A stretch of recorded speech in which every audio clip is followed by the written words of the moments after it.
적극적으로 좀 확대해서 보급을 좀 해볼까. 우리 작년 부산하에 몇몇 뜻있는 집사님들이 지금 나름대로 이제 연구를 하는데 좀 위에서 한번 해보자. 그래서 지금 칠판이 위로 올라왔습니다. 이 모니터가 바꿔지고 카메라를 인문학 강의하는데 적절하게 하려니까 한 400만 원이 들어요. 그런데 이제 오늘 200만 원 두 분이 헌금을 했습니다. 그래 다음 주일에는 카메라 바뀔 거고 선도 저거 아날로그인데 디지털로 바꿔지면서 여러 가지 계획들이 차근차근 진행이 되지 않겠나 그런 생각이 들어집니다. 감사할 일이죠. 우리가 뭘 하든지 목적이 뭐냐 하는 걸 알아야 되거든요. 이 인문학 강의는 세 가지 목적이 있습니다. 첫째는 인간 이해입니다. 도대체 인간이란 어떤 존재인가? 나를 발견하는 거예요. 사실 내가 누구냐 하는 걸 잘 모르잖아요. 그런데 인문학 강의를 통해서 인간이란 이런 존재고 그 가운데 나는 또 이러이러한 존재구나. 이런 걸 이제 우리가 알기 위한 것이고 또 하나는 이 인문학 강의를 통해서 성경을 좀 새롭게 배워보자는 겁니다. 성경 공부를 하는 방법이 굉장히 많고 교재도 상당히 많습니다. 그런데 이런 그 기존의 성경 공부 스타일을 좀 벗어나서 인문학 강의를 통해서 성경 공부를 새롭게 해보자는 겁니다. 그래서 오늘도 제가 그걸 시도하겠습니다만은 춘향전, 그 춘향전 강의를 하면서 춘향전의 주제가 사랑이잖아요. 그러면 성경의 사랑은 어떤 형태로 기록이 되어 있는가 이걸 서로 비교해 보면 사랑이라는 게 성경은 이렇게 표현하고 있고 인문학에서는 특히 춘향전에서는 이렇게 하고 있구나. 이렇게 이제 우리가 좀 이해를 깊이 할 수가 있는 겁니다. 인문학을 통해서 성경을 배운다. 이건 아마 대한민국에서 우리 부활교회만 하는 겁니다. 다른 데서는 이거 못할 거예요. 그런 어떤 발상 자체가 어려우니까. 그 다음에 이제 세 번째는 우리 부활교회의 어떤 그 차별성, 우리 부활교회만 할 수 있는 걸 만들어 보자는 겁니다. 차별성. 사실 이 교회가 굉장히 많잖아요. 우리 주변에도 교회들이 많습니다. 다 주님의 교회입니다. 그러나 주님의 교회임에 틀림없지만 그래도 부활교회만 할 수 있는 그런 어떤 그 무엇이 있어야 된다. 그래야 이제 우리 부활교회 교인들이 그 부활교회에 대한 어떤 자랑을 갖게 될 거 아니에요. 그리고 전도하는 데도 도움이 될 거고. 그래서 이 차별성을 좀 부각시키기 위해서 인문학 강의를 이제 시작을 한 겁니다. 처음 시작할 때는 이렇게 확대될 거라고는 생각을 못 했어요. 그랬는데 이제 2년 차 들어가면서 뜻있는 분들이 이걸 좀 잘 살려보자 이런 생각도 하게 되고 또 이 강의를 들으러 오는 분들이 좀 있고 또 우리 교인들도 좀 관심을 갖게 되고 그래서 이제 여러 가지 이런저런 생각을 하게 된 겁니다. 이게 다 하나님의 축복이고 여러분들이 그동안 이제 인문학에 대해서 관심을 가져 주었기 때문에 이렇게 발전할 수 있었지 않나 이런 생각이 들어져서요.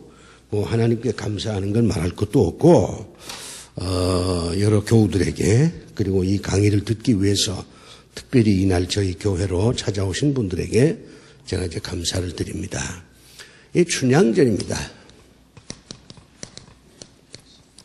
이 전자라고 하는 거는 이야기라는 뜻이에요. 그래서 춘향전이라는 말은 춘향이에 대한 이야기입니다. 홍길동전 하면 홍길동에 대한 이야기.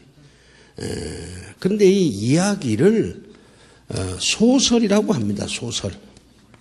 소설이라 그래요. 그래서 이 춘향전은 춘향에 대한 소설이다, 이야기다, 이렇게 얘기할 수가 있습니다.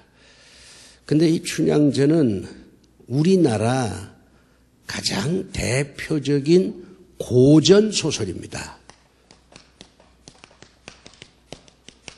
고전 소설인데 이 고전 소설이란 말에 상당한 깊은 의미가 있어요.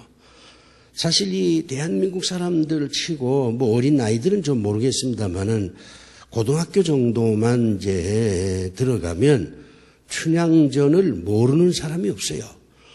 우리나라 그 영화에 똑같은 그 스토리를 가진 것을 뭐 여러 번 영화로 만들었는데 춘향전이 압도적입니다. 제 기억으로는 춘향에 대한 영화가 아마 지금까지 한 5번 되풀이 됐어요. 그만큼 이 춘향전은 한국 사람들 머릿속에는 아주 정말 각인이 된 그런 소설인데 고전 소설입니다. 고자는 이게 옛날이란 얘기예요. 옛날. 그러니까 옛날 소설이란 얘기입니다. 고전 소설 하면 옛날 소설인데 옛날 소설이 굉장히 많잖아요. 뭐 홍길동전도 있고 가루지기 타령도 있고 무슨 뭐 이제 수경낭자전도 있고 배비장전도 있고 상당히 소설이 많아요. 그 가운데도 전자라고 하는 것은 가장 영향력이 크다 하는 겁니다. 그래서 옛날에 써진 소설이지만은 지금까지도 영향을 미친다는 겁니다. 그리고 앞으로도 이 춘향전이라고 하는 이 소설은 한국인의 어떤 의식 구조에 상당한 영향력을 끼칠 것이다. 그래서 고전 소설이라고 하는 거예요. 소설 중에 소설이다. 사실 이 서울대학교에서 추천한 100권의 도서 가운데 절반은 다 소설입니다. 뭐 부활로부터 시작을 해서 무슨 광장 뭐 우리가 지금까지 많은 작품을 다루었는데 그 서울대학에서 추천한 그 100권의 도서 절반이 다 고전 소설이라고 할 수 있어요. 최근 소설은 별로 없고 적어도 7, 80년 전부터 이제 많은 사람들한테 오르고 내리고 했던 그런 작품들을 이제 서울대학에서 이제 추천을 했어요. 그런데 이 춘향전은 누가 썼는지 몰라요. 이걸 누가 썼는지 모릅니다. 왜 누가 썼는지를 모르느냐. 이런 아주 명작을 내가 썼다. 이렇게 얘기할 법도 한데 이건 몰라. 왜 그러냐면 내용이 말이요. 내용이 상당히 위험합니다. 그렇기 때문에 내가 춘향전을 썼다 그러면은 모르긴 해도 당장 잡혀갑니다. 내용이 상당히 위험해요. 그리고 내용이 상당히 선정적입니다. 그렇기 때문에 내가 썼다 이렇게 얘기할 수가 없어요. 그 다음에 이 춘향전은 쭉 내려오면서 많은 사람들이 여기다가 더하고 해서 한 사람이 처음에는 쓰긴 했는데 거기다가 후대 사람들이 더 보태고 이래 가지고서는 저자가 한 사람이라고 얘기할 수가 없어요. 여러 사람이 춘향전을 썼다. 지금 우리가 완판본 춘향전은 한 사람이 썼다고 말할 수가 없습니다. 그러니까 누가 썼느냐 이 점을 우리가 알 수가 없는 거죠. 그 다음에 언제 이 춘향전이 써졌느냐? 이것도 몰라요. 누가 썼는지를 모르니까 언제 이 춘향전이 써졌는지 더더욱 모르지요. 근데 이제 우리나라의 그 문학의 흐름을 보면 모든 문학이 다 그렇습니다. 서양도 그렇고 뭐 동양도 그런데 맨 먼저 시작되는 게 시입니다. 서정시, 인간의 감정을 노래하는 시에서부터 이제 출발을 해서 점점 발전해서 이게 뭐 시도 여러 가지가 있어요. 서사시도 있고 극시도 있고 뭐 서경시도 있고 여러 형태의 시가 발전하면서 소설로 발전하고 이 소설이 희곡으로 발전하고 이 희곡이라는 게 연극 각본이잖아요. 시나리오. 이건 영화 각본입니다. 이런 식으로 이제 발전을 해온 거기 때문에 이 춘향전은 아무리 생각해도 신라나 무슨 고구려나 무슨 고려나 이조 초기에 써진 것은 아니다. 이렇게 보는 겁니다. 그래가지고 이제 많은 이제 학자들이 연구를 해보면 이게 아마 영조, 정조 시대에 시작이 되어서 개화기까지 계속 가필이 됐다. 이렇게 보는 거예요. 우리가 옛날 왕들은 그만두고 이시조선만 중심하면 최고의 왕이 누구냐 하면 세종입니다. 세종. 세종 대왕이라 그러잖아요. 다른 사람은 그냥 뭐 선조다 뭐다 하지만 이분은 대왕이라 그래요. 그 다음에 세종 다음에 괜찮은 그런 그 왕이 누구냐 할 때 정조를 듭니다. 이게 사도세자의 그 아들이잖아요. 이 영조 정조 시대, 특히 정조 시대에 우리나라의 문화가 굉장히 발달했어요. 그래서 이 정조 시대를 우리나라의 문해부흥 시대다. 그렇게 얘기합니다. 이때 아주 소설도 많이 나왔고, 뭐 여러 가지 그 문화적인 것들이 정조 시대에 이제 만들어졌습니다. 그림도 정조 시대에 활짝, 뭐 김홍도라든가 신윤복이라든가 이게 다 정조 시대 사람들입니다. 그래서 그림, 그 다음에 무슨 이런 문학, 이런 것들이 요때 아주 그냥 왕성했으니까 아마 춘향전도 정조 시대에 누군가가 처음 썼고 그 다음에 많은 사람들이 거기다가 가필을 했지 않나 이렇게 보는 거예요. 이 춘향전은 굉장히 많습니다. 경판, 목판본, 필사본, 구전이라는 건 입에서 입으로 전해지는 거죠. 완판본, 지금까지 모든 여기저기 널려 있는 춘향전을 전부 한꺼번에 묶어가지고서는 싹 정리한 것을 완판본이라고 합니다. 처음에는 글자가요 7,000글자밖에 안 됐어요. 그러니까 처음 춘향전을 쓴 사람은 아주 간단하게 소설을 쓴 거죠. 7,000자 정도밖에 안 돼. 그러다가 사람들이 거기다 붙이고 해서 이 필사본 같은 경우는 10만 자가 됩니다. 글자로 10만 자니까 굉장히 장편이 된 거죠. 그래서 이 춘향전은 하나만 있는 게 아니라 여러 형태의 춘향전이 있다. 필사본이라고 하는 건 뭐냐면 이렇게 쓰는 겁니다. 붓글씨로 써서 책을 하나 만들어서 이제 이 사람 저 사람 돌려보내는 걸 필사본이라고 하죠. 소설로 나온 것도 있고요. 판소리로 나온 것도 있습니다. 춘향전 판소리 아주 유명하죠. 그 다음에 이제 개화기 시대에는 이것을 연극으로 만들어서 공연하기도 했습니다. 근데 문제는 이 춘향전의 기원입니다. 기원. 도대체 이 춘향전이 어떻게 해서 만들어졌겠느냐. 어떤 한 사람이 독창적인 아이디어를 가지고 예를 들면 뭐 톨스토이가 부활을 뭐 쓰듯이 어느 한 사람이 춘향전을 썼느냐, 그건 아닙니다. 이 춘향전은 전해 내려오는 설화, 이 설화라고 하는 게 이제 누가 얘기했는지도 모르지만 그 입에서 입으로 전해지는 옛날 얘기를 설화라 그래요. 이 설화를 바탕으로 해서 소설이 됐다, 이렇게 얘기하는 게 정설입니다. 이 설화에는 두 가지가 있어요. 하나는 여기 이제 유인물에 나와 있습니다만 박색터 실화. 이 박색터 실화라는 게 이런 거예요.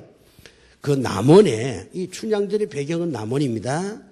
남원에 아주 얼굴이 못생긴 처녀 한 사람이 있었어요. 그 사람이 이제 그 빨래터에 가서 빨래를 하는데 어느 날 가만히 보니까 뒤에서 뭐 풍악 소리도 울리고 말이요, 뭐 사람들이 왁작지껄하는 소리가 나요. 그래서 뒤돌아보니까 사또 아들이, 도령님이죠, 행차를 하는 거예요. 근데 그 못생긴 여자가 그 사또 아들을 보니까 그 사또 아들이 굉장히 미남이야. 그래서 한눈에 반했어요. 한눈에 반한 겁니다. 이것도 파격적인 거예요. 요즘에는 뭐 한눈에 반한다 하는 표현을 쓰지만, 이 시절에 말이죠, 여자가 한눈에 반한다는 게 굉장히 파격 아닙니까? 한눈에 반해. 짝사랑해. 상사병 걸렸어. 근데 이 도령을 만날 수가 없잖아요. 자기는 못생기지, 일반 서민이지, 상대는 잘생겼지, 사또의 아들이지, 뭐 그야말로 가까이 가기엔 머나먼 당신이야. 갈 수가 없잖아요. 그래가지고 결국 상사병에 걸려서 죽었어요. 죽었다고. 근데 그 다음이 재미있어요. 재미있는 게 아니라 슬픈 거죠. 이 여자가 죽고 난 다음에 비가 안 오는 거예요. 비가 안 오니까 그 남원 부사가 왜 이렇게 비가 안 오냐, 그랬더니 뭐 이런저런 얘기를 하는데 아마 그때 이 박색터 이 여자 얘기가 나왔던 것 같아요. 그러니까 그 남원 부사가 그 얘기를 듣고, 야, 참 그 여자가 안 됐다. 여자가 하늘 품었더니 정말 이런 일이 벌어지는구나. 그래가지고 이 죽은 여자를 위로하는 제사를 드렸다고 합니다. 그랬더니 그 다음에 비가 내렸다는 얘기예요. 이제 그와 같은 설화가 하나 있습니다. 아주 천한 여자, 못생긴 여자가 신분이 높은 도령을 사모하고 죽고 뭐 그 다음에 여러 가지 일들이 만들어지는 거죠. 그 다음에 암행어사 설화라는 게 있어요. 이제 우리나라 사람들이 그 암행어사를 굉장히 선호합니다. 암행어사 하면 박문수 생각이 나잖아요. 춘향전도 하이라이트가 뭐냐면 이도령이가 이제 암행어사가 돼서 암행어사 출도야 해가지고 문제를 대본에 풀지 않습니까? 어느 암행어사가 남원에 왔습니다. 남원에 왔다가 기생을 하나 만났어요. 기생을 만나서 이제 둘이 서로 사랑을 이제 한 거죠. 근데 기생하고 암행어사하고 이게 뭐 됩니까? 안 되지.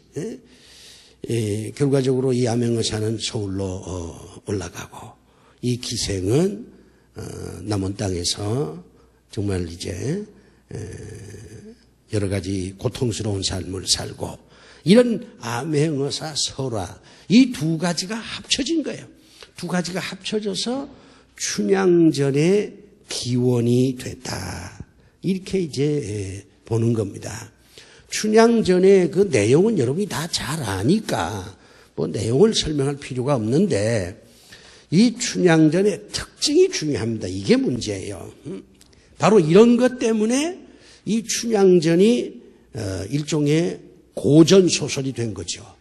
그래서 이런 것 때문에 그 춘향전을 읽는 사람들이 많아지게 되고, 우리나라 사람들 그 뇌리에 박히게 되고, 그래서 영화를 또 만들었다 하고, 결국에는 서울대학에서도 춘향전을 꼭 읽어야 할 우리 고전 소설로 선정이 된 겁니다. 유독문학입니다. 이 유독문학이라고 하는 건 저자가 누군지를 몰라. 어느 한 사람이 이걸 시작을 했는데, 한 사람이 그 다음에 두 사람, 세 사람, 네 사람 막 이렇게 첨가해서 이 춘향전이 만들어졌단 말이에요. 그럼 여러분 생각해 보세요. 이 춘향전 내용이 흥미진진하고 춘향전 내용이 나름대로 감동이 있고 춘향전을 통해서 뭐 느끼는 게 있으니까 자꾸 이렇게 사람들이 달라붙어서 더 보태고 하는 거지. 춘향전 내용이 뭐 별로 재미도 없거니와 교훈도 없고 뭐 감동도 없고 그러면은 한 사람이 그저 춘향전 딱 써놓고는 그 다음에 이게 절판됐을 거예요. 필사본이 나올 리가 없죠. 필사본이라는 게 붓글로 다 일일이 쓰는 것인데 이게 얼마나 힘든 겁니까? 근데 굉장히 이게 나름대로 서민들에게 폭발적인 어떤 호응을 얻었기 때문에 여러 사람들이 이 춘향전을 가피를 한 겁니다. 그러면 이렇게 여러 사람들이 폭발적으로 이 춘향전에 대해서 호응을 한 거는 당시 국민들의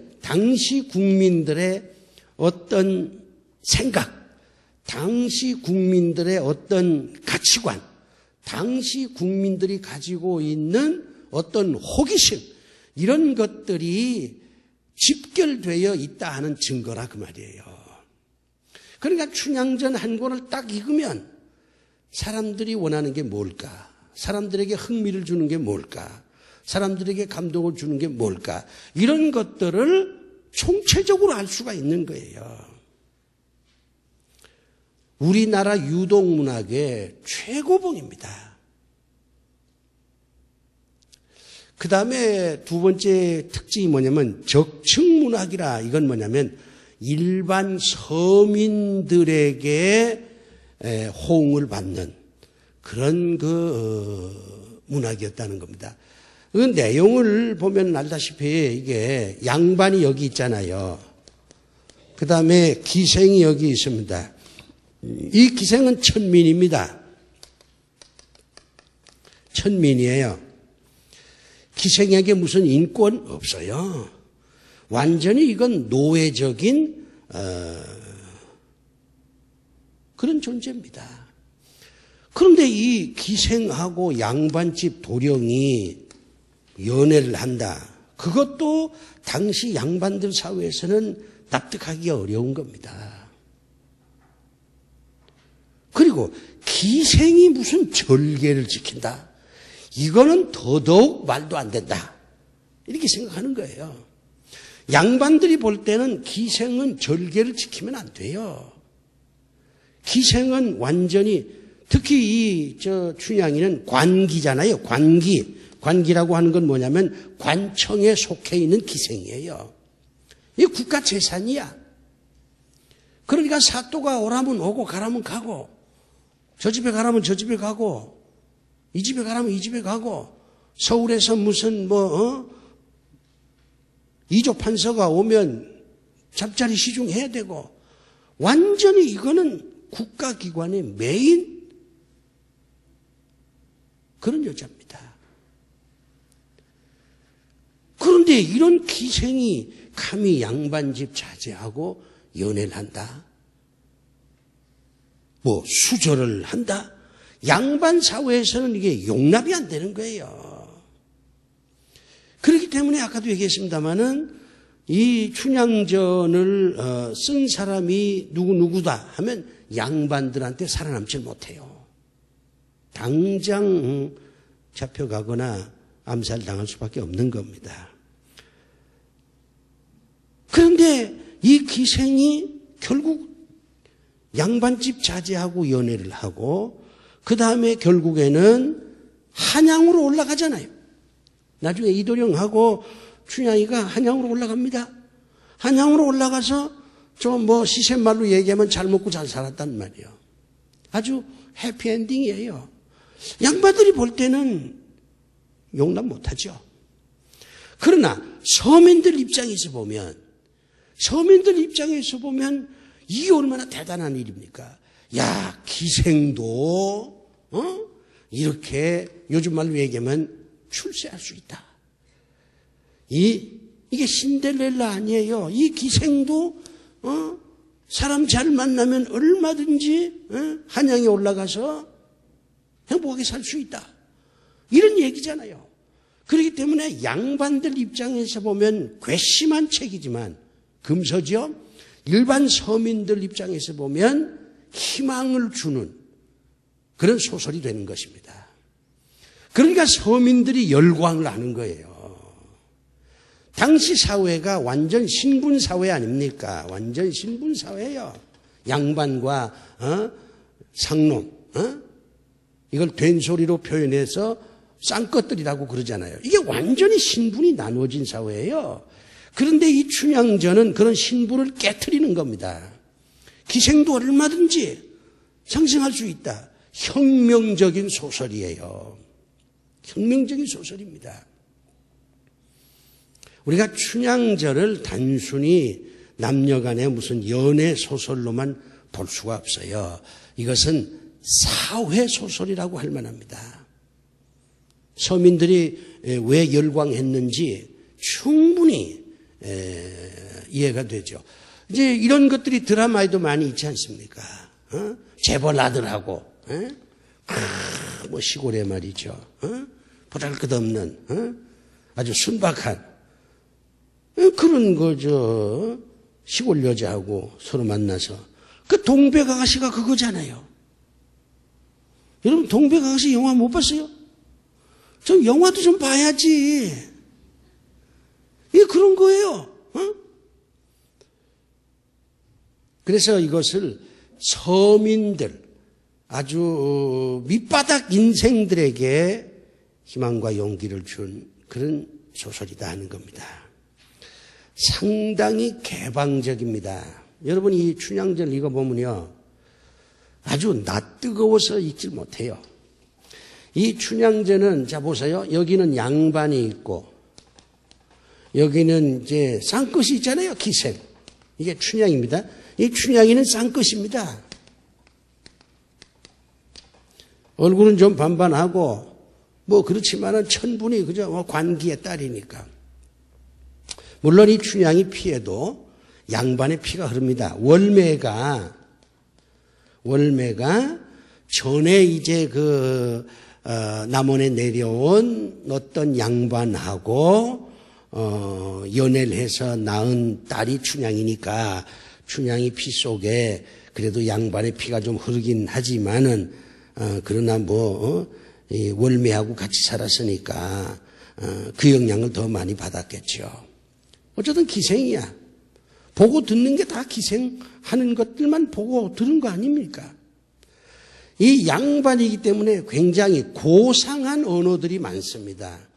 고상한 언어가 많아요. 무슨 이태백이가 어쩌고 말이요. 아주 그럴듯한 고상한 언어도 많은데 춘향이가 한 얘기는 이게 본래가 기생이니까 보고 들은 게 그거니까 굉장히 음란한 얘기를 많이 합니다.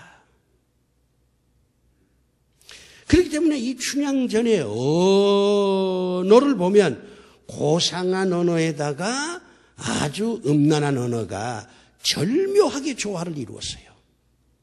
그러니까 책을 읽는데 굉장히 흥미진진하죠. 그러니까 이 춘향전은요, 미성년자가 읽으면 안 돼요. 18세 이상이라야 봐.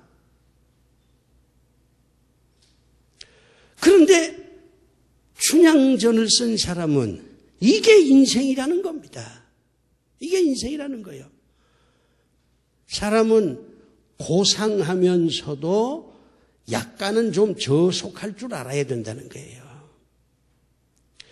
고상만 해도 이게 인생 재미가 없고 저속하게만 살아도 그건 인생을 제대로 못 사는 거예요. 이 두 가지를 어떻게 절묘하게 조화를 이루느냐. 여기에 어떤 인생의 지혜가 있다. 이런 얘기를 춘향전을 통해서 하고 있는 겁니다. 굉장히 개방적입니다. 그러면서 파격적이에요. 기생하고 양반집 잘난 도령하고 연애하고 결혼하고 함께 살고 굉장히 당시에 그 사람들이 생각한 거하고는 전혀 다른 거잖아요. 파격적. 그러면서 놀라운 것은 평등을 강조하는 겁니다. 사랑이라고 하는 거는 양반 싼 것이 없다는 거예요. 똑같다는 거예요. 지금까지는 양반은 지배계급이고, 싼 것들은 이게 아주 그냥 지배계급의 복종만 하는 슬픈 존재인데, 이 춘향전을 통해서 사회적인 신분은 그렇다고 하더라도 사랑에는 계급이 없다는 겁니다. 사랑은 남녀가 평등한 것이다. 그런 얘기를 하는 겁니다. 그러면서 그 일반 서민들이 무의식 속에 나도 좀 양반처럼 잘 살아봐야 되겠다. 여러분이 그 허생전이라고 하는 소설을 읽어보시면 아는데, 이것도 이제 허생이라는 사람 얘기인데, 이것도 이제 뭐 고전 소설 중에 하나입니다만은, 뭐 이것도 상당히 재미있어요. 그러나 춘향전만은 못하는데, 여기 보면 별 얘기 다 나옵니다. 어떤 사람이 돈을 많이 벌었는데 이거 가지고는 만족을 못해요. 돈은 많이 벌었는데 나도 좀 양반이 됐으면 좋겠다. 이런 생각을 가집니다. 그래서 돈 가지고 몰락한 양반한테 가가지고선 양반증을 사는 거야. 양반을 돈 주고 사요. 이건 무슨 얘기냐면은 인간들 머릿속에는 신분 상승의 어떤 욕구가 잠재되어 있다는 겁니다. 회사원이 처음 들어가면 언젠간 나는 사장이 되겠지. 사장이 될 거야. 이런 어떤 생각을 갖고 있다 이 말이에요. 신분이 상승되기를. 처음에 구의원 나온 사람이 언젠간 나는 국회의원이 될 거야. 돼야지. 이런 어떤 자기 신분을 좀 더 높이려고 하는 욕망을 가지고 있다는 겁니다.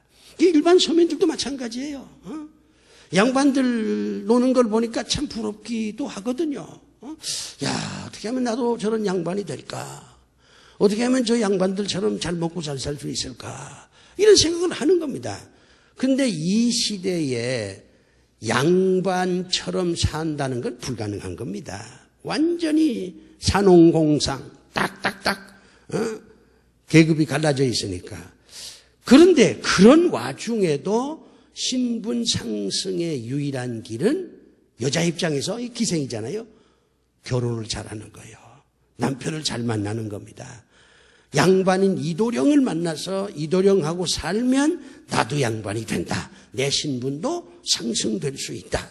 이런 그 인간 본연의 어떤 욕망, 신분 상승의 욕망이 여기에 깔려 있는 겁니다. 그러니까 서민들이 이 춘향전을 읽으면서 재미있다? 야, 이거 정말 괜찮네? 그 정도로 끝나는 게 아니라 이 소설을 읽음으로 인해서 나도 남자만 잘 만나면 내가 이렇게 춘향이처럼 기생이지만은 잘 살 수 있다. 이런 어떤 신분 상승의 욕구가 대리만족으로 이루어지는 겁니다. 실질적으로는 그렇게 불가능해도 소설을 읽으면서 춘향이가 자기가 되는 거예요. 그래서 나도 말이야 이도령하고 결혼해서 말이야 양반이 되고 잘 살고 이런 어떤 대리만족을 느끼는 겁니다. 그러니까 이 춘향전을 한 번 읽기 시작을 하면 이게 뭐 완전히 그냥 독서 산매에 빠져가지고 끝장을 볼 때까지 책을 못 놓는 거예요. 그래서 이 춘향전을 쓴 사람은 정말 그 민중들의 욕구를 표출시키는데 거의 천재적인 아이디어를 이 소설을 통해서 발휘한 것이다. 이렇게 볼 수가 있습니다. 근데 이 춘향전이 읽기가 그리 쉽지 않습니다. 왜냐하면 처음에는 아까도 얘기했지만 어느 한 사람이 그저 이름을 밝히지 않고 요만한 춘향전을 썼는데 이게 아주 그냥 내용이 말이죠. 뭐 파격적이고 말이요. 뭐 개방적이고 말이요. 고상한 언어도 있고 아주 음란한 언어도 있고 막 이러니까 점점점 이게 인기가 생겨나서 많은 사람들이 여기에다 가피를 하고 그래가지고 처음에 7,000글자였다가 나중에는 말이죠. 10만 글자로 이렇게 커지는 거예요. 이 커지는 과정에서 점점 식자층이 여기다가 같이 참여를 하는 겁니다. 처음에는 서민이 어떤 그 욕구 불만이나 사회 비판이나 신분 상승의 목적을 가지고 춘향전을 하나 딱 썼는데 이게 이제 양반들이 볼 때 처음에는 괘씸하기도 하고 처음에는 이게 뭐 이런 게 있냐 화도 나기도 하지만 이게 워낙 인기가 있어가지고 수많은 사람들이 춘향대를 읽기 시작을 하니까 여기다가 하나씩 자기들이 첨가를 하는 거예요. 그래서 한시도 여기 들어가 있고요. 한시. 시조도 여기 들어가 있고, 뭐, 속담도 여기 들어가 있고, 여러 내용들이 첨가가 되는 겁니다. 처음에 출발은 서민층에서 출발했지만, 나중에는 점점 이게 식자층도 이 춘향전에 같이 뛰어들어간 겁니다. 그래서 여기에는 아주 뭐 고상한 얘기들도 많고 한시도 있고요. 이 무식한 사람 읽지 못해요. 우리는 그냥 춘향전 하면 야 뭐 춘향이하고 이도령하고 뭐 그렇고 그런 얘기지 하지만 전혀 오해입니다. 아니 그런 싸구려 연애 소설을 서울대학교에서 추천했겠어요? 서울대학에서 이 춘향전을 읽으라고 한 거는 여기에 깔려져 있는 의미가 굉장히 폭발적인 거기 때문에 이 춘향전을 읽으라 그렇게 얘기를 한 겁니다. 그런데 이 춘향전에도 단점이 있습니다. 뭐 모든 소설이 다 단점이 있는데 이 단점을 특히 지적한 사람이 이어령 씨입니다. 이어령 씨가 춘향전 그거 말이지 뭐 여러 가지 장점이 있긴 있지만 그것도 소설로 봐서는 여러 가지 그 약점이 있다. 이렇게 이제 얘기를 해요. 첫째가 뭐냐면 일관성이 없어요. 처음부터 끝까지. 이건 당연합니다. 저자가 한 사람이 아니니까. 여러 사람이 막 플러스 했으니까 이게 일관성이 있을 리가 없어요. 그 다음에 이제 논리의 상실. 모든 인간의 행동은요. 인간의 말이라든가 행동은 어떤 원인이 있어서 결과가 생기는 겁니다. 이게 논리예요. 논리란 뭐냐면은 이 사건은 이러한 원인에 의해서 이렇게 된 것이야. 따라서 이 사건을 해석하려면은 원인이 뭔지를 밝히고 원인에 따라서 이거에 대한 평가를 해야지. 원인도 모르면서 결과만 가지고 따지면 되냐?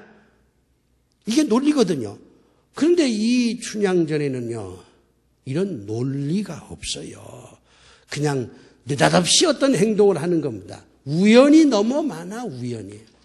TV 드라마라든가 이렇게 보면 정말 명작 같은 것은 우연이 거의 없고 이게 필연으로 다 짜여져 있습니다. 그런데 이제 제일 손쉽게 드라마를 만들고 연극을 만드는 것은 소설도 그렇습니다만 우연이 너무 많아버리는 거예요. 우연이 너무 많아버리면 읽는 사람이 원인과 결과에 대한 어떤 행동 이게 아니고 그 작가가 느닷없이 사람을 죽여버리기도 하고 느닷없이 이런 행동을 하게 만들어버리고 그러니까 이 작품의 긴장성이 훨씬 떨어집니다. 근데 이 춘향전도 그래요. 변학도가 하는 얘기, 월매가 하는 얘기 가운데 논리의 어떤 그 결핍, 특히 춘향이가 그렇습니다. 오히려 춘향전 가운데 가장 실감나고 가장 우리에게 이해가 되는 사람은 월매입니다. 월매는 딱 계산하잖아요. 처음에 이몽룡 만난다고 그럴 때 야단치지요. 사또 아들이라고 그러니까 잘한다고 뒤에서 바람 불지요. 그리고는 나중에 또 뭐 해지고 난 다음에 변학도가 오니까 또 변학도한테 붙으라 그러죠. 왜? 월매는 산전수전 다 겪은 사람이거든요. 뭐 서울로 올라간 그 양반집 자제가 뭐 다시 돌아온다는 건 그건 말도 안 되는 소리다. 그리고 변학도한테 수청을 들면 뭐 변학도가 또 월매를 불러서 뭐 이렇게도 해주겠다, 이렇게도 해주겠다, 이렇게도 해주겠다 아주 제안을 많이 합니다. 그러니까 이 월매가 생각이 확 바뀌는 거예요. 월매의 생각이 바뀌는 과정에서는 필연적인 원인이 있습니다. 그러니까 월매야말로 살아있는 인물이에요. 그런데 우리 춘향이는 그냥 비석처럼 그냥 독야청청하는 그런 인물이 돼서 현대인들이 읽을 때는 뭐 이런 여자가 다 있나 그렇게 돼서 공감을 못합니다. 춘향이에 대해서는 공감을 별로 못해요. 그래서 이어령 씨가 얘기하는 게 이게 주인공들의 갈등이 없다는 거죠. 특별히 이몽룡이도 갈등이 없고 춘향이도 갈등이 없습니다. 자 보세요.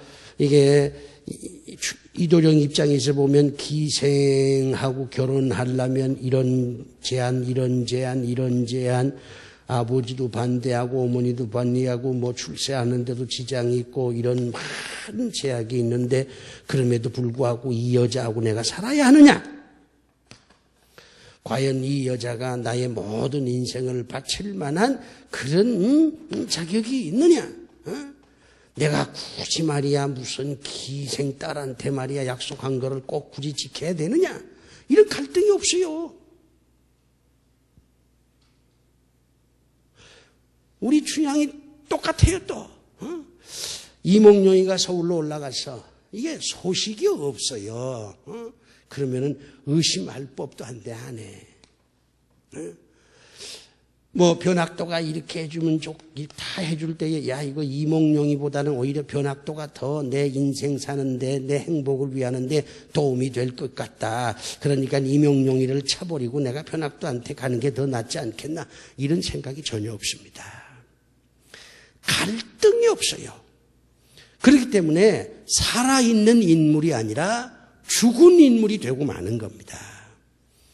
그러니까 요즘 사람들이 읽을 때는 이런 춘향전이 가지고 있는 장점들이 많이 있음에도 불구하고 오늘 우리 젊은이들이 볼 때는 아니다. 갈등을 겪고 난 다음에 결단하는 것이 정말 참된 결단입니다. 예를 들어서 이도령이 내가 춘향이를 얻음으로 인해서 모든 것을 나는 잃을 것이다. 그럼에도 불구하고 나는 춘향이하고 살겠다. 이렇게 했으면 이도령의 사랑이 훨씬 빛이 날 텐데 그런 게 없어요. 춘향이도 마찬가지요.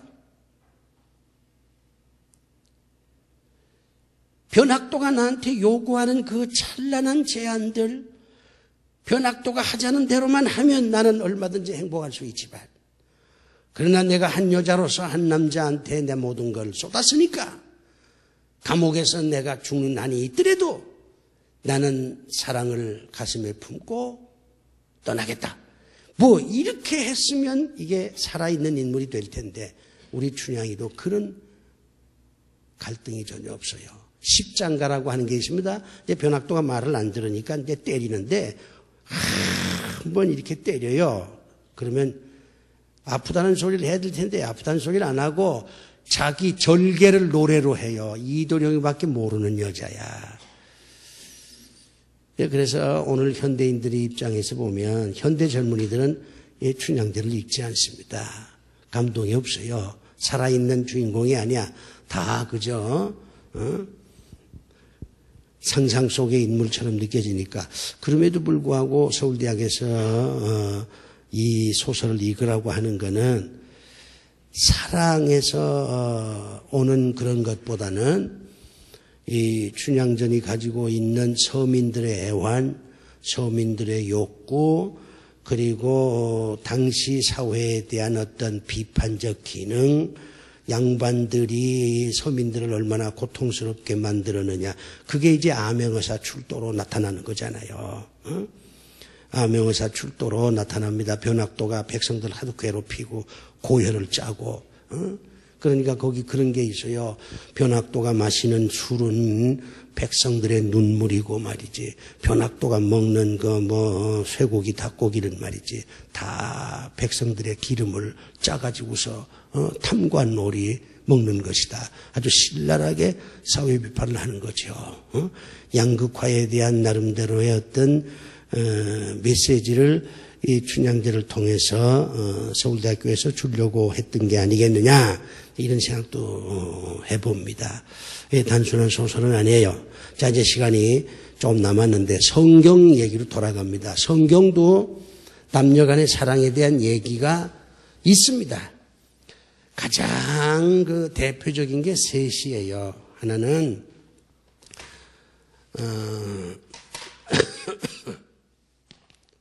다윗에 대한 다윗의 사랑입니다. 이게 미갈이라고 하는 여자인데 미갈은 사울 왕의 딸이지요. 굉장히 사랑을 했습니다. 이게 과부야, 과부. 과부인데 다윗이 정말 한눈에 반했죠. 그래가지고 이제 결혼해서 살았는데 불행하게도 미갈은 다윗을 이해를 못했습니다. 다윗이 법궤가 올라올 때 다윗이 너무너무 좋아서 춤을 추는데 열정적으로 춤을 추다 보니까 왕복도 벗고 말이요.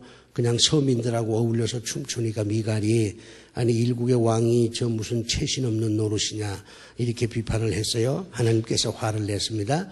미갈한테 다시는 아이를 못 낳게 만들어버렸어요. 그리고 나중에 헤어졌습니다. 헤어졌는데 다윗이 왕이 되고 난 다음에 이 미갈을 다시 아내로 맞이하려고 했습니다. 그때 미갈은 이미 또 다른 데로 시집을 갔어요. 그럼에도 불구하고 다윗이 이제 미갈을 아내로 맞이하려고 했지만 결국 실패했습니다. 다윗의 사랑이 실패한 거예요. 다윗은 굉장히 여자가 많았어요. 주변에 그야말로 민들이 많았는데 우리가 좀 심리적으로 보면 다윗은 미갈에게 받은 상처 때문에 여자들을 진심으로 사랑하지 않았다. 이렇게 결론을 내린 사람도 있습니다. 워낙 미갈한테 받은 상처가 컸으니까. 그 다음에 삼손과 두 여자. 이 두 여자는 블레셋 여자입니다. 하나는 몰라요. 딥나에 사는 여자인데 이름이 나와 있지 않고 하나는 들릴라입니다. 유명한 여자죠. 들릴라. 삼손이 이 두 여자를 사랑을 했어요. 사랑을 했는데 두 여자 모두 다 삼손을 배신을 했습니다. 그래서 이 사랑도 비극적으로 끝납니다. 그 다음에 세 번째가 야곱과 라헬입니다. 이 라헬을 야곱이 자기 아내로 맞이하기 위해서 14년 동안 기다렸어요. 14년 동안. 14년을 기다리고 사랑해서 야곱이 라헬을 부인으로 맞이했는데 이 라헬이 성정이 굉장히 강폭했어요. 얼굴 아름다운 거하고 성품하고는 또 별개인가 봐. 그래가지고 나중에 두 사람 사이가 굉장히 멀어집니다. 그리고 라헬이 일찌감치 죽어버렸어요. 그래서 두 사람이 14년 동안 그렇게 야곱이 기다리면서 결혼했고 했지만 이 라헬의 광폭한 성격 때문에 야곱이 라헬을 버립니다. 결국은 이것도 그 결말이 좋지를 않습니다. 춘향전의 내용은 해피엔드잖아요. 그런 어떤 그 갈등 구조 속에서도 이도령과 춘향이가 잘 살게 되는데 성경의 사랑은 모두 다 비극으로 끝났습니다. 그러면 우리가 여기서 한번 생각해 볼 필요가 있어요. 성경이야말로 현실적인 겁니다. 성경이야말로 현실적인 거예요. 14년 동안 사랑했지만 결과가 안 좋아. 삼손이 그렇게 사랑했지만 여자한테 배신당해. 다윗이 그렇게 미갈한테 사랑을 줬지만 미갈은 남편을 이해를 못해. 이런 걸 보면 성경은 아무래도 남성 중심인 것 같아. 다 여자만 나쁘게 했어요. 여자만 다 나쁘게 했어. 다 남편 괴롭힌 여자들이야. 그런데 우리가 이해를 좀 할 필요가 있습니다. 성격. 여자가 성격이 좋아야 돼요. 이 겉만 아름다워서는 안 됩니다. 성격 나쁜 여자하고 결혼하면 남자들이 아주 혼나요. 그 다음에 이 딥나와 들릴라는요, 삼손한테 이렇게 얘기합니다. 삼손이 비밀이 있잖아요. 삼손이 뭐 아주 굉장한 힘을 가지고 있는데, 이 딥나에 있는 여자나 들릴라나 블레셋 관리들의 그 선동을 받아가지고 삼손한테 당신 힘의 원천이 어디에 있느냐 이렇게 얘기합니다. 둘 다 돈입니다. 돈. 여자는 남자보다 돈을 더 좋아해요. 할렐루야 할까? 그건 차마 못하겠어. 차마 못하겠어. 이게 얼마나 현실적이에요. 여자는 남자보다 돈 좋아해요. 참 여기서 남자들이 외로워지는 거예요. 그 다음에 미갈이 왜 다윗을 박대하느냐. 이게 영적 무지입니다. 영적으로 무지한. 다윗이 그렇게 춤추는 것은 법궤가 오니까 기뻐서 그런 거잖아요. 법궤는 하나님을 상징하는 거 아닙니까? 하나님께서 이제 저 외지에 있다가 예루살렘으로 돌아오는 겁니다. 다윗이 그걸 그렇게 기쁘게 생각해서, 아니 뭐 다윗이 일반 서민들하고 춤추면 어때요? 그러면 뭐 왕관 좀 벗어 던지면 어떻습니까? 그 뭐 거치장스러운 왕복, 춤추려면 왕복이 좀 힘들어. 벗어 던져야지. 춤을 추려면 제대로 춰야지. 근데 이건 이해를 못하는 거야. 최신머리 없다고. 왕의 권위를 뭐 손상시킨다고. 그게 남편을 이해를 못하는 거예요. 이 성경에 나와 있는 사랑의 모든 비극은 철저하게 여자한테 있습니다. 여자한테 있어요. 여기 여자분들 회개 많이 하셔야 돼. 춘향전은 달라요. 춘향전, 아이고 춘향이 얼마나 절개가 있어 나중에 그렇게 해피엔드로 끝나는데, 성경은 소설적이 아니라 실제적이거든요. 여자가 성격이 좋아야 돼요. 돈 너무 좋아하면 안 돼. 그러면 나중에 어떻게 된 줄 알아요? 다 죽어요. 다 같이 죽어요. 다. 삼손만 죽는 게 아니야. 여기는 애도 못 낳고, 그 다음에 뭐 딴 데 시집가도 불행하고, 결국 참 어렵게 살다가 죽습니다. 자, 이게 성경에서 우리가 보여지는 러브스토리입니다.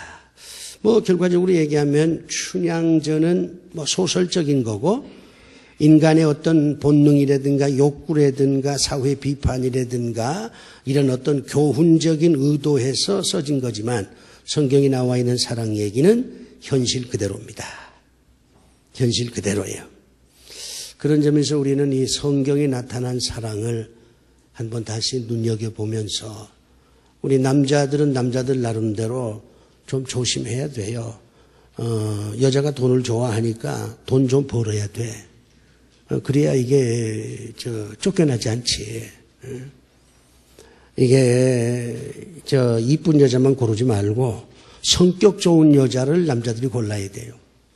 그리고 이해해주지 못하는 여자는 아예 같이 안 사는 게 좋아. 그래야 아마 여러분들 가정생활이 행복해지지 않겠나, 그런 생각이 들어집니다.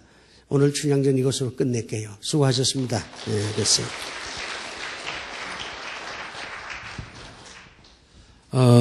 안녕히 돌아가시고, 내일 새벽에 이 자리에서 월상 예배 드리는 거 기억하시고요. 1월 달에는 역시 사랑 얘기를 좀 다룰 텐데, 춘향전이 좀 고전적인 사랑이라면 이광수의 무정은 개화기 시대의 남녀 간의 사랑은 어떠했던가 그걸 여러분들한테 설명을 하려고 합니다. 이광수의 무정 그 얘기를 좀 하려고 합니다. 예, 끝까지 앉아주셔서 감사합니다.